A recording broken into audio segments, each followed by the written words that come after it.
The Secrets of Star Trek is brought to you by the StarQuest Production Network and is made possible by our many generous supporters. If you'd like to support the podcast, please visit sqpn.com/donate. You're listening to The Secrets of Star Trek, episode number 18. Captain to bridge. Spock here. Make it so.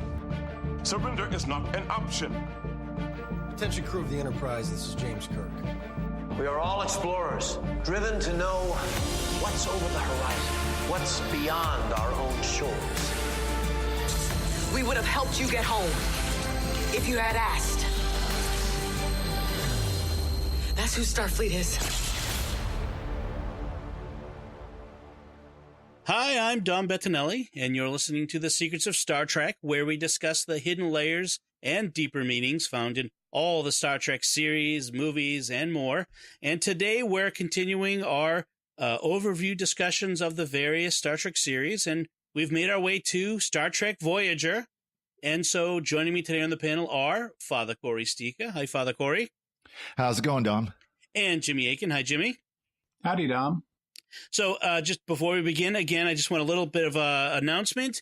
Our listener survey is coming to an end. If you have not yet taken a few minutes to fill out our listener survey at sqpn.com/survey, I would greatly appreciate if you would do that. It helps us plan for you to make this network better, these individual shows better.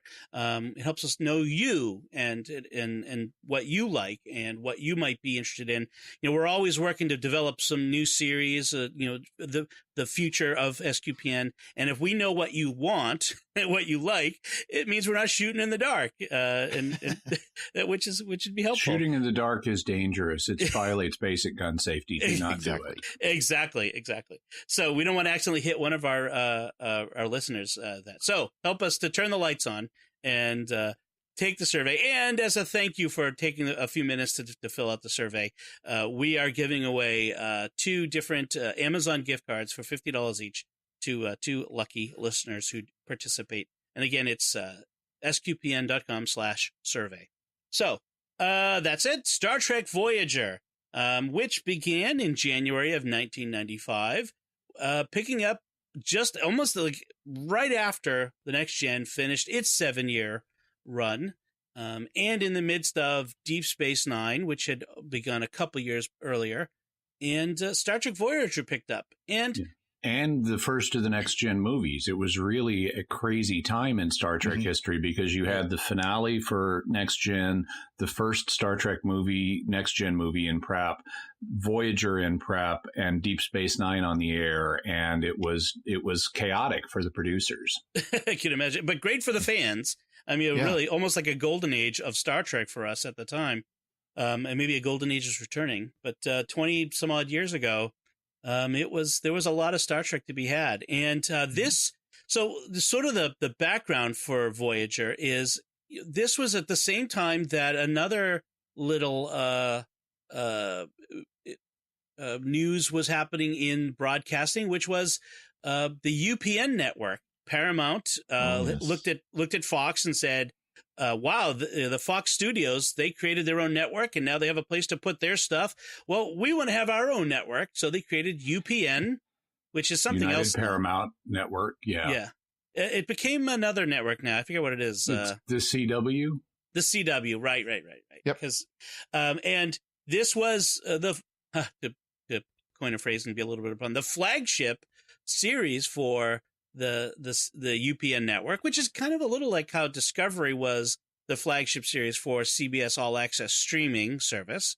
And it's something that had originally been planned way back for Star Trek when Paramount had considered this previously, and they were going to launch Star Trek Phase 2, starring the cast of the original series. It was a TV series that never happened, but the pilot episode of it kind of turned into Star Trek the Motion Picture. And so when we get to this entry, in 1995, they were developing in 1994. They had to figure out, what's going to make this different from Next Generation? And Lost in Space, the original competitor of Star Trek. Exactly. That was the series that got picked up by NBC instead of Star Trek back in the 60s, as we talked about a few weeks ago. And that's why we got Voyager. And so what we have is a Starfleet ship thrown across the galaxy into the Delta Quadrant, and they have to make their way home. They have 75-year journey ahead of them. What's interesting about it was starting just from the choice of the ship. This wasn't the flagship. This isn't the biggest, the baddest, the strongest, the hotel in space. It's frankly a little science vessel.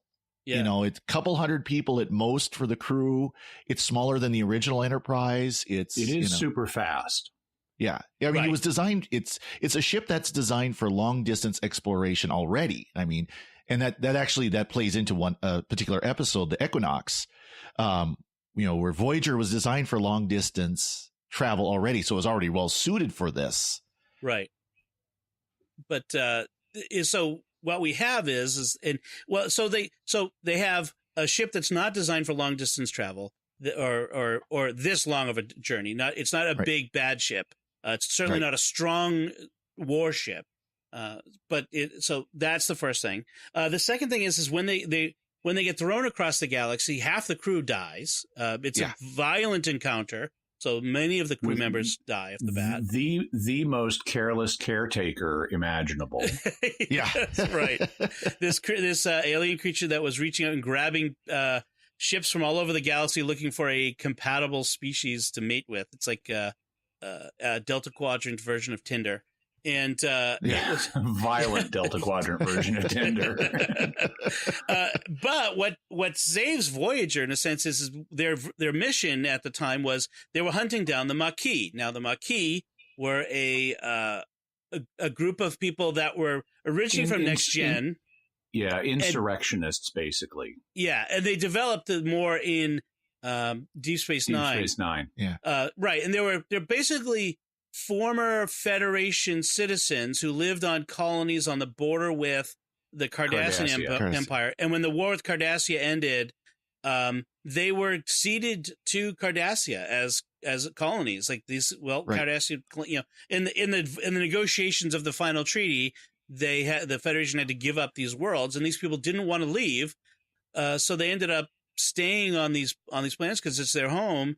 But yet the Cardassians was established an oppressive empire, and so this Maquis, this revolutionary band, maybe, or you might say terrorists, some might call them, depending on who you are, they developed to fight back against the Cardassians and against the Federation, which is a key element, and so Voyager was chasing them, and they both end up in the Delta Quadrant, and after the events of the pilot episode, they end up having to, become merge. one crew. Yeah. And so now we've really thrown out the Roddenberry rule, which we talked about last week, which was that there was to be no conflict in a Starfleet crew.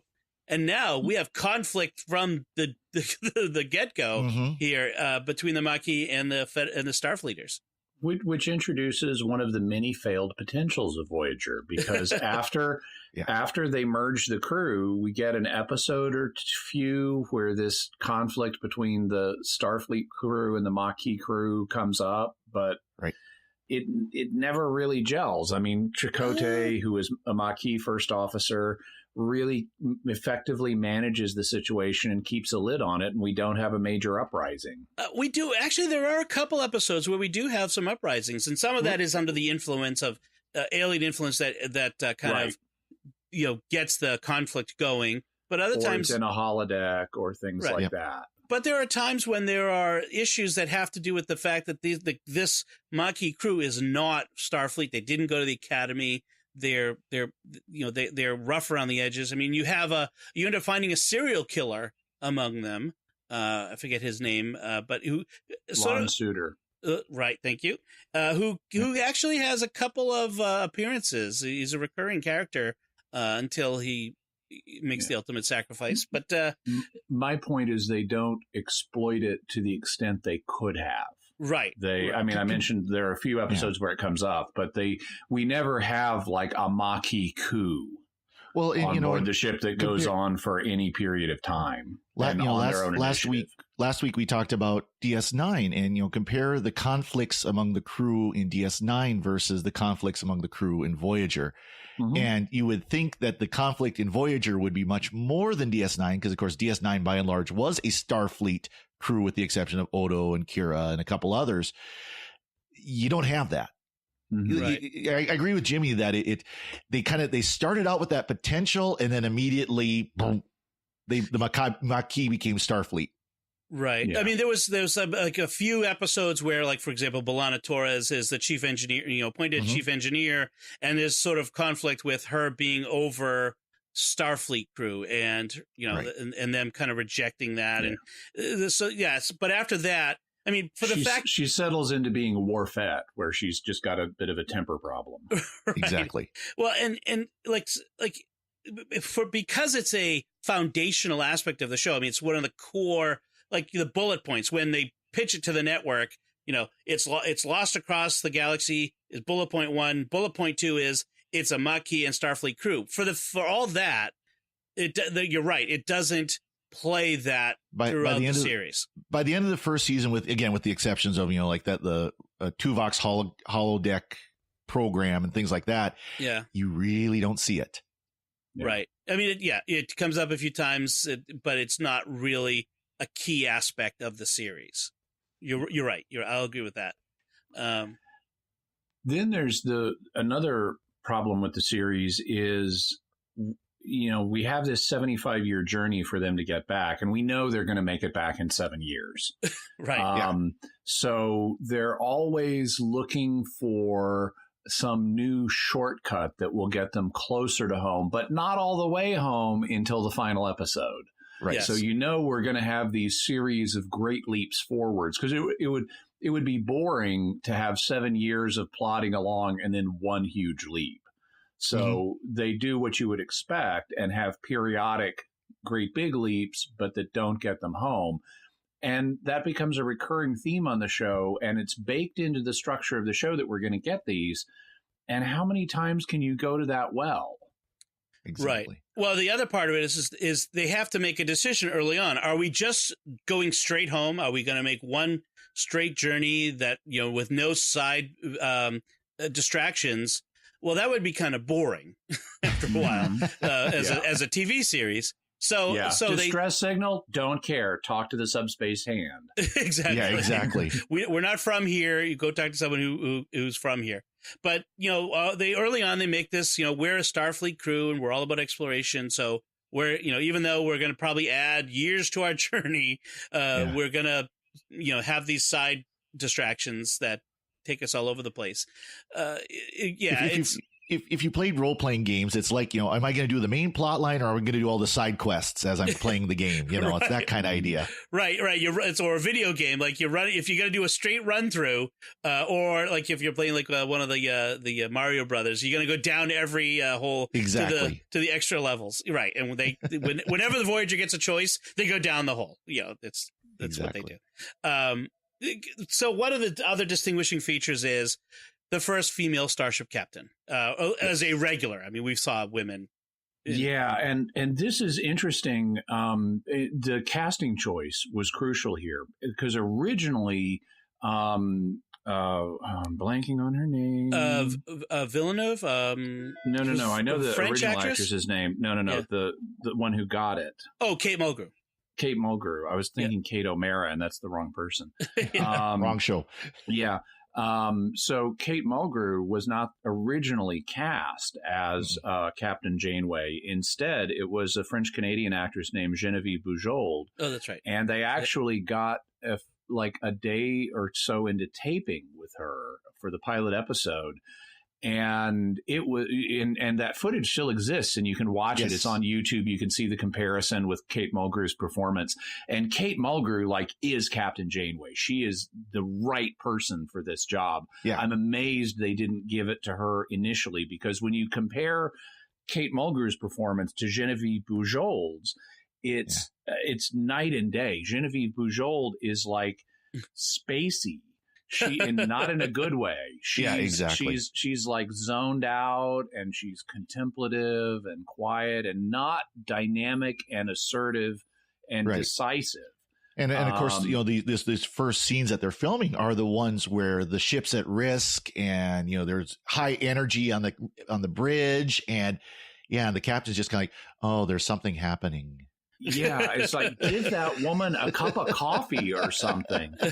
And apparently, and they knew as soon as they started filming that they were in big trouble, and Genevieve Bujold knew it too. And she, it was a very different experience than what she had had in acting before.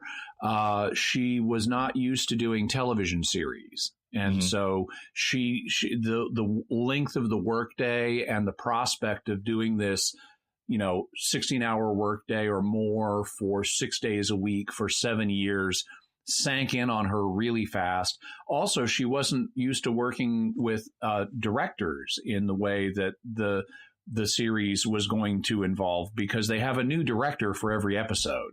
And she was used to working like on movies with one director for months. Right. And when she got introduced to the director for the pilot episode, she commented to one of the producers, "How am I supposed to work with a director I don't know?"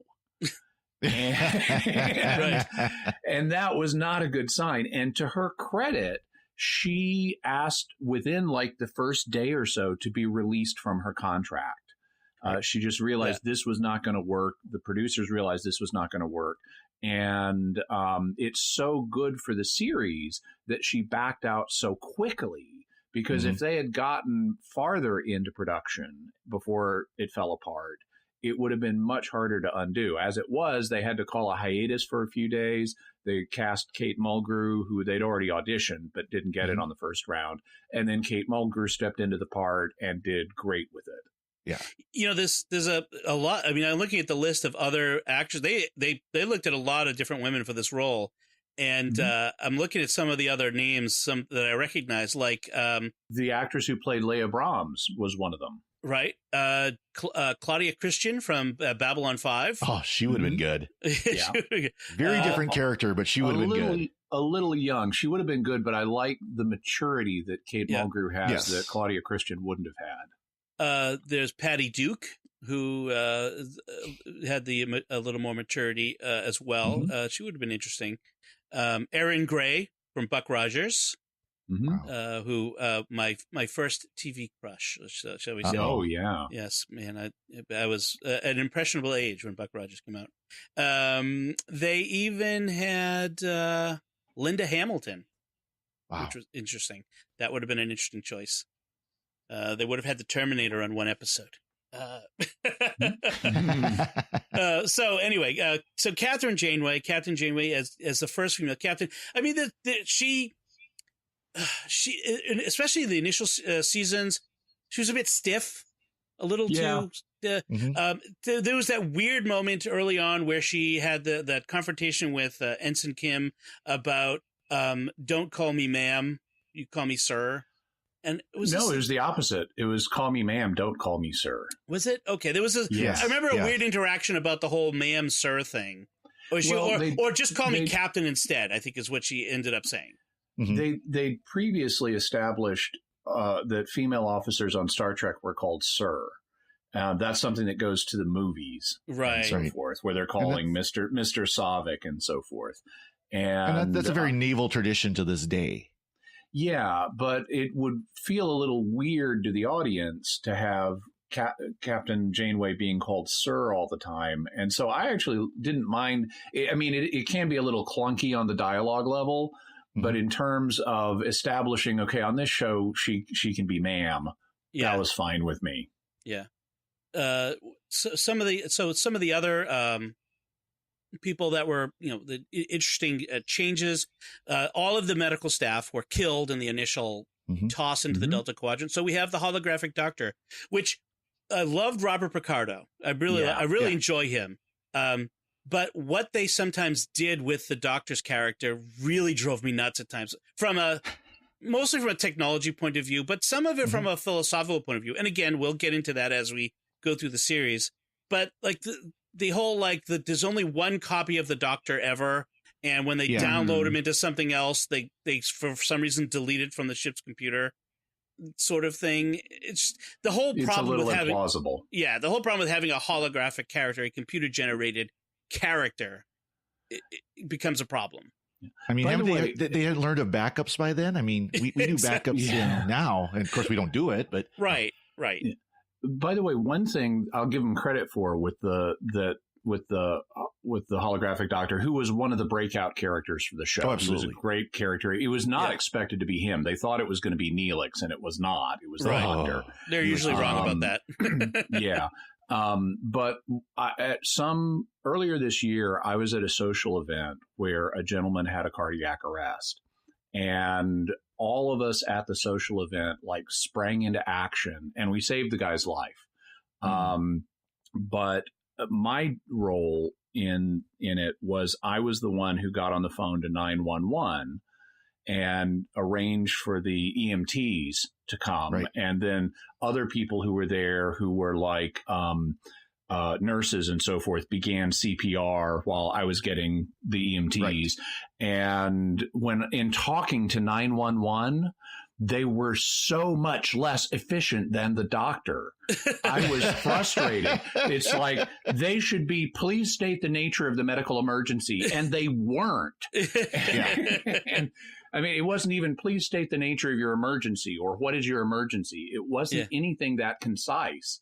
Right. So real life fared poorly in that instance compared to the Doctor. One thing I do like, though, I don't know if there was their original intention to make the Doctor develop the way they did, or if he was always supposed to be kind of the back behind the scenes character. But one thing I really did like is they fleshed him out as a character. I mean, he went from this very much, please state the nature of the medical emergency, straightforward, I'm emergency medical hologram. That is all I do is don't forget to turn me off when I'm done type of thing, right, to an actual living, breathing character. Really. I mean, he really became as much a part of the crew as anybody else. That is I mean, they really developed the character. It's more so than almost any other character, I feel like, on the show. Of the original cast, 7 of 9 competes with that, though, later on. Yes. Right. But for him, I mean, his interests, his opera singing, he wants to have a family, his holophotography.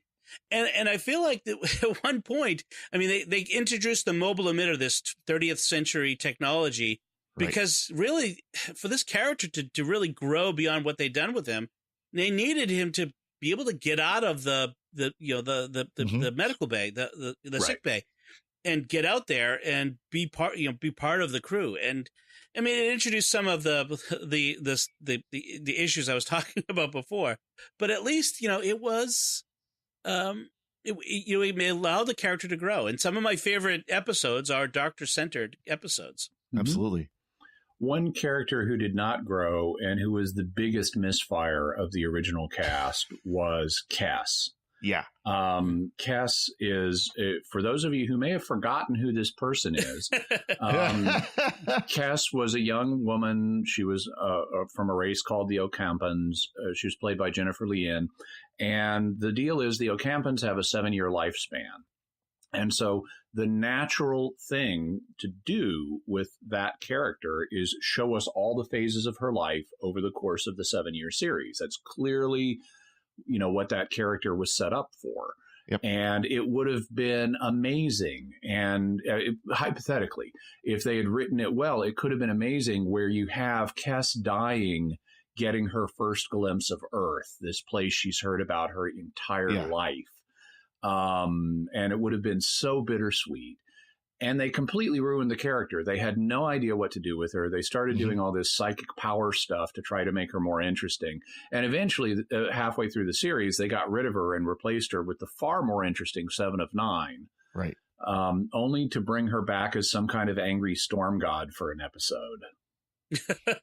It totally did violence to the character of Cass. I mean, she was a nice, if there's one thing that defined Cass, she was a nice person. Sweet. Yes. Yeah. And then it just sort of did this awful thing to her in that episode where they brought her back. And you're like, why?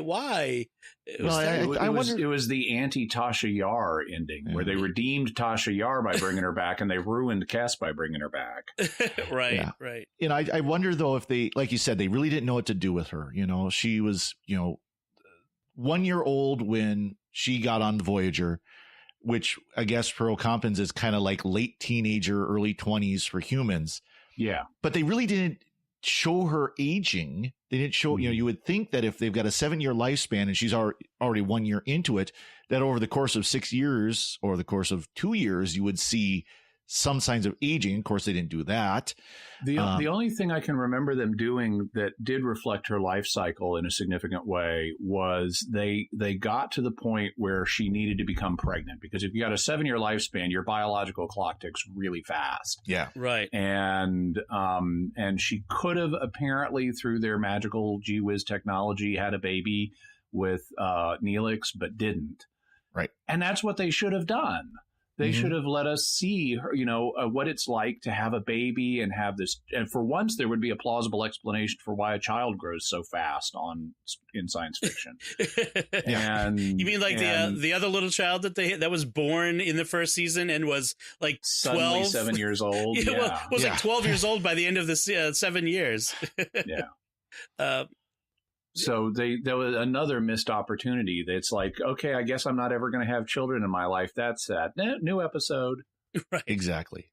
Well, and then so we get rid of Kes and we bring in another character we mentioned before, 7 of 9, a former Borg turned into amazingly beautiful woman in a cat suit. So that wasn't a choice made to get people to watch the show or anything, was it? No kidding. Yeah, that was a bid for ratings, if anything was. But she was, somewhat emotionless. So it was a bit of a cold fish, shall we say? Who eventually developed attachments, relationships, became more of a more human, less Borg by the end of it. Particularly, she was mentored by the captain and the doctor, the other two kind of the breakout character and the main character.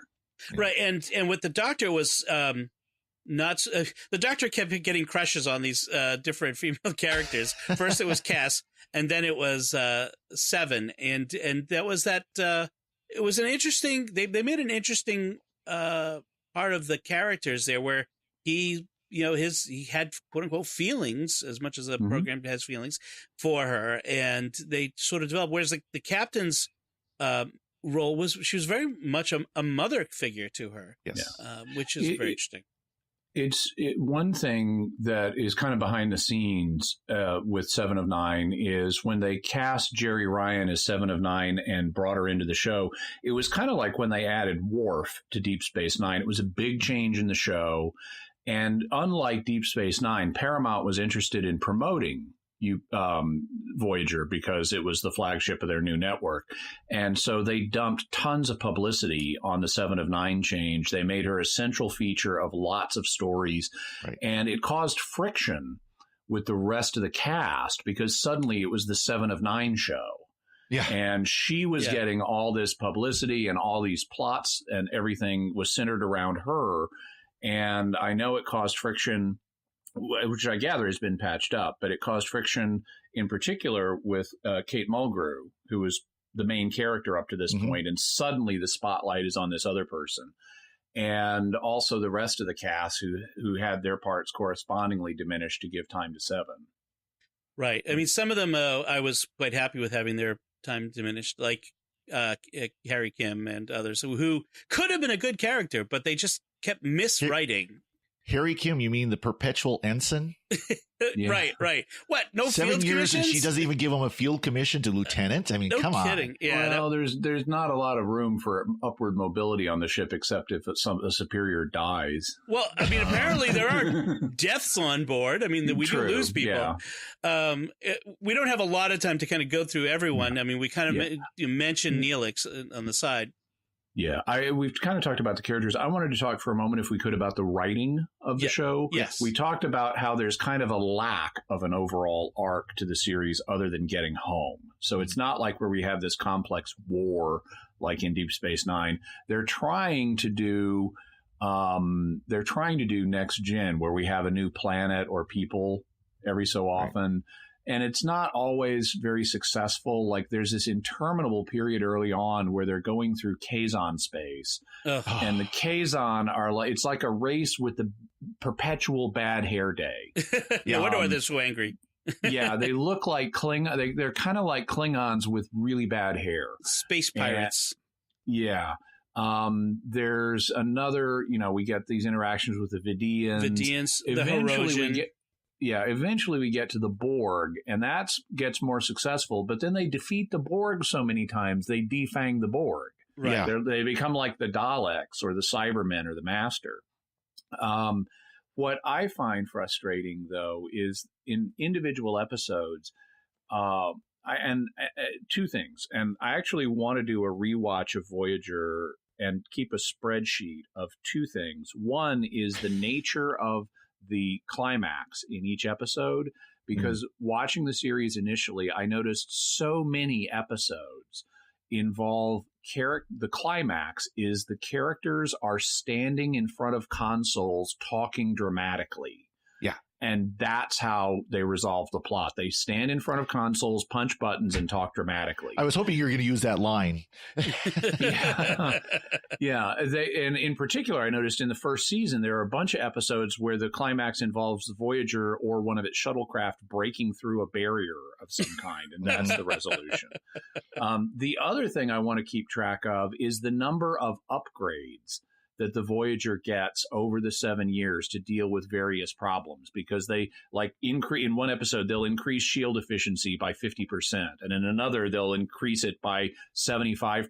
And I want to keep this. It turns out like once the Voyager gets back, it is so tricked out. It is this mega powerful death ship that has capabilities no other Star Trek vessel has. Well, two other things to keep track of. How many torpedoes they fire, which actually someone has done a supercut on YouTube of every torpedo. And how many shuttlecraft they lost. Yeah. They had to build a whole new shuttlecraft, the Delta Flyer, just because they kept losing them. They apparently had like 70 shuttlecraft already on board because they would just blow up a shuttlecraft at the drop of a hat. And then, we're supposed to believe that they're building them in the in the shuttle bay. But the torpedoes is even worse, because they say right in the beginning that we have a limited supply that we cannot replenish. Right. And then it turns out they had 300 some odd torpedoes. I mean, if you want to kind of go off that, how many episodes does the ship get beat to heck? And the next episode, it looks like it's right out of space dock. Right. Apart from the season cliffhanger, the Year of Hell. Which that was the one caveat to that. And I was very disappointed at the ending of that, because the ship does get beat up. I mean, they go to warp and pieces of the hull are flaking off of it. Right. It's that beat up. Yeah. And then they do a wibbly wobbly, timey wimey thing where all of a sudden it's back to the beginning of the year and the ship is pristine again. But then they don't they have like another sort of mini Year of Hell, like sort of like the Spring Break of Hell, where they kind of go through a smaller version of it. I thought that something happens. There was one episode where there was Kes was time jumping. Okay. And they flash into that Year of Hell, which of course then suddenly went from Kes being in the Year of Hell to 7 of 9 being in Year of Hell. Right. Okay. So one of the things, there's a lot we could talk about, but we really need to wrap it up. But there is the I think the biggest cameo in the whole 7 seasons was, of course, The Rock playing the Pandari champion in the Sunkatse arena. This is when he was still primarily a. It was about the time of like the Mummy and things like that. Well, he's still a professional wrestler. I think he predates the Mummy and the other things that he did. Yeah, my understanding is this kind of launched his career as an actor. Yes, which that's funny. Well, let's just say professional wrestling launched his career as an actor, but we could quibble about professional wrestling. But if you want to talk about cameos, though, Barclay in this is awesome. Barclay and Deanna Troi are great cameos in this. That is true. Also, something we should probably put this in the show notes, but there's a great supercut of all the some kinds of. Oh yeah. I recently Facebooked this, where there's this writing tick where instead of saying it's a deflector shield, Captain. The writers have the characters say it's some kind of deflector shield. And if you go through every episode of Voyager, there's only like 7 of them where they don't use the some kind of phrase. And so you've got these hundreds or over 100 uses of this phrase. And someone did a supercut of it and its variants, and it's hilarious to watch. It's some kind of awesome. That's good. So that, in a nutshell, that's our overview of Voyager. So you'll get to hear a lot more of that as we go through the individual episodes in the course of the future here. Anything else you want to add to it? Anything we need to make sure we include in this, Father Cory? Nope. How about you, Jimmy? I'm good.